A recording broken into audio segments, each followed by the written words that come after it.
To qualify the struggle between capitalism and socialism in this way is a linguistic vice. If you want to assess the extent of the hypnotic hold that Marxist habits still exercise over the neuronal system of people who supposedly are immune to any Marxist contamination, just see that these people, when arguing in favor of capitalism, admit to sticking on their own foreheads the label of defenders of a certain ideology. An ideology is, by definition, a simulacrum of scientific theory. It is, according to Marx's own correct expression, a dress of ideas that conceals interests or desires. By accepting to define themselves in the language of their adversary, the modern liberal assumes the role imposed on him, confessing to be a spokesperson for the interests of the rich. That the confession is false does not make it any less effective. Transferred from the objective confrontation of doctrines to the field of competition of interests, the struggle now seems to oppose the exploited to the exploiter. No matter how elegant the latter's argumentation, he will always be condemned to personify the villain of the story. To describe the confrontation between capitalism and socialism as a clash of ideologies is to accept a rigged game, in which one side dictates the rules, deals the cards, and predetermines the outcome. Capitalism is not an ideology. It is an economic system that existed and proved its virtues 2 centuries before anyone thought of putting it into words.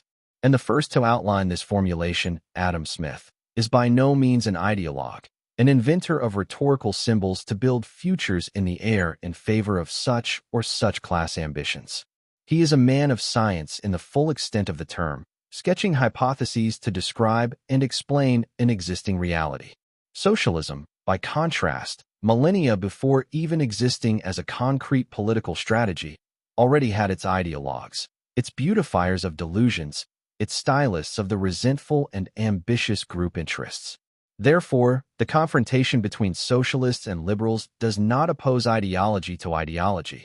The defense of socialism is always the ideological self-attribution of imaginary merits of a possible future. Capitalism's is always the scientific analysis of existing economic processes, and the objective means to increase their efficiency.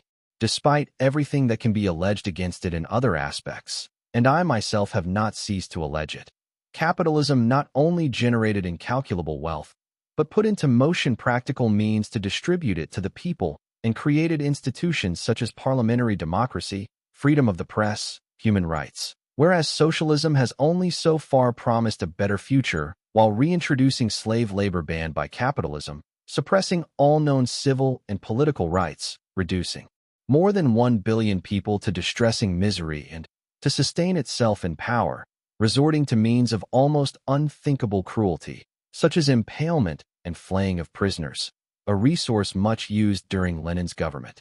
Capitalism is not an ideology. It is a reality continuously improved by science. Ideology is socialism, the dress of ideas that covers the sociopathic ambitions of power-hungry semi-intellectuals. And one more proof that this is so may be given by any socialist reactions to this article, which, like all contestations to my previous articles, will not be able and indeed will not even try to challenge the truthfulness of any of its claims, but will limit themselves to expressing dissatisfaction and outrage at its publication.